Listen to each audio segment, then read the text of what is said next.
we know how to comment a HTML code.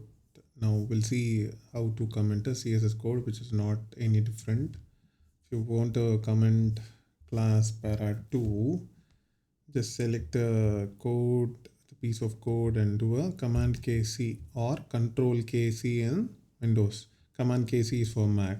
Now if you want to uncomment it again, just select the code and do a control KU or command KU in Mac. Control KU is for Windows. Now when you comment it, it's basically like disabling the code. Now this code will not be applied. Let's okay. So this was earlier. This is supposed to be yellow. Let me uncomment it for you. So this is yellow.